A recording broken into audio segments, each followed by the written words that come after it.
Hey line, hi folks, it's Lev. Welcome back to another video. For those of you who are new, I use him pronouns. I'm filming two videos at one after the other, and I just changed locations in my backyard. And today's video, I want to keep it short, and I don't plan for it to be 20 minutes. Not that I ever planned for it to be 20 minutes, but anyway, I wanted to talk about how I guess making mistakes does not make us a bad person, and just talk about the good person and bad person label in general. I made a video about this a while back, a difference between shame and guilt, and this is something I learned from my therapist. So shame is, it's like we internalize it. For example, if I make a mistake, I'd be like, I am a bad person. I am a failure. I am a mistake. That is shame, saying I am this.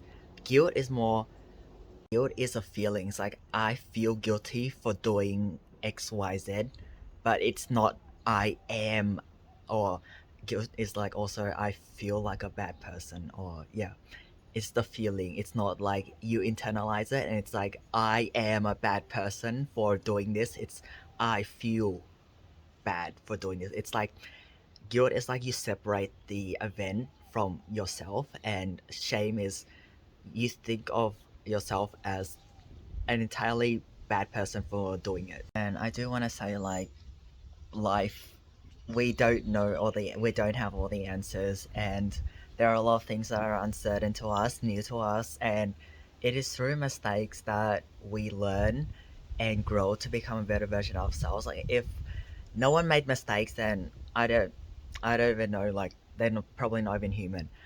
Everyone on earth makes mistakes, and we make mistakes throughout our entire life, I'd say. um, Childhood, adolescence, adult years, older age. But making mistakes doesn't make us a bad person. um, like, I hear labels thrown around a lot, like good person, this person's good, this person is bad, and I just think we're all human, and making a mistake doesn't make us a bad person, and then doing something good doesn't define us entirely as being a good person. Like, it's not black or white, two categories. Okay, you make a mistake, you're in this bad person category, and you'll always be a bad person for the rest of your life. You do something good, you're in this good person category, and you're a good person for the rest of your life. Like, it's not like that. I don't see it like that, because life is not so simple, black and white, two categories sort of thing. This might be an unpopular opinion, but it's okay if it is. But people who carry out crime, hurt others, like people who are abusive, I'm not saying I condone that sort of behavior, but the thing is, these people did not come out of the womb.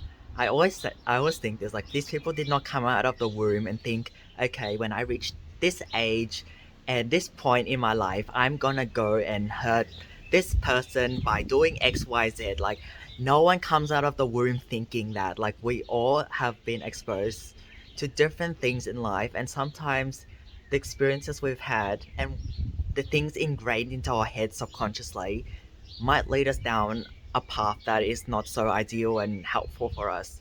But I guess just defining these people as, okay, you've done this crime, you're a bad person now. People can internalize that and be like, okay, I'm bad, and then they might think, I'm never gonna be able to change because I am a bad person. It is me, and I can't change myself. But if we separate it and be like, okay, this is just a person who has committed a crime. This is a person who has done this very hurtful and harmful thing. Separating the behavior from the person itself, it can it says to them that they are not the crime they committed. They are not the hurtful action they carried out, if that makes sense. It separates the person from behavior. Personal example of mine, the person who cheated on me, I don't call the person a cheater. Like, I don't like calling people that, because the person is not like a cheater. Like, the person is not defined by the fact that they acted and behaved in this way. That's why I don't just straight up call the person like, oh, you're a cheater. I tend to say, this person cheated on me. I put person first before cheating, because first and foremost, this person is a human being. and not just defined by the act of cheating. I cut it too early, if that makes sense. Like, I think language is a very powerful thing, and it's important that we, I guess, society as a whole, start changing the way we talk about people, talk about things, because the unhelpful language and the way we talk about things, like bad person, good person, it just perpetuates and it just passes on from generation to generation. And like, this is where, like, just I can imagine just in of itself being labeled as the bad person, a bad person, can carry a lot of trauma for the person. Building on that, we are not defined by our mistakes, and we are not defined by our successes. We are not defined by, yeah, we're not defined by the things we do or do not do. We are not defined by the things we achieve and things that we might have failed in. We're not defined by it. Yes, sure. It shapes our experience. Like, it's part of our lived experience as a human being. But linking back to the label, just because we succeeded in something, doesn't it doesn't just make us a wholly good person. Like, when I say holy, I mean WHOLLY, not HOLY.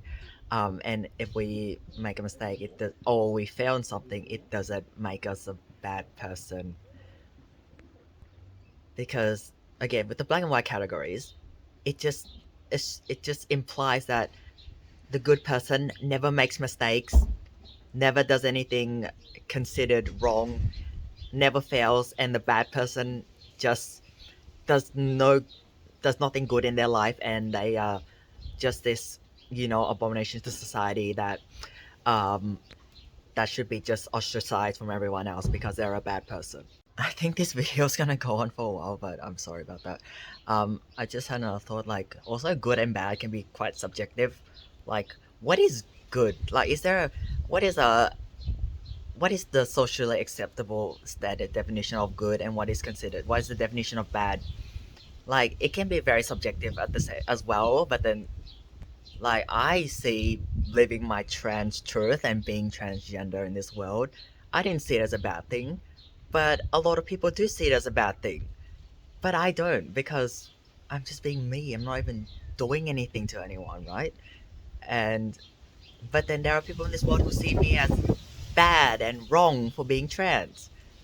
There's like already debate here. It's like, what is there is no universally accepted thing of XYZ in good bad categories, which this adds to the whole complication of this entire thing, because life is not so black and white in two categories, good and bad, like the point I've been trying to make in this video. Yeah, I think I'll just leave it there so I don't ramble on for too long. It's just some food for thought.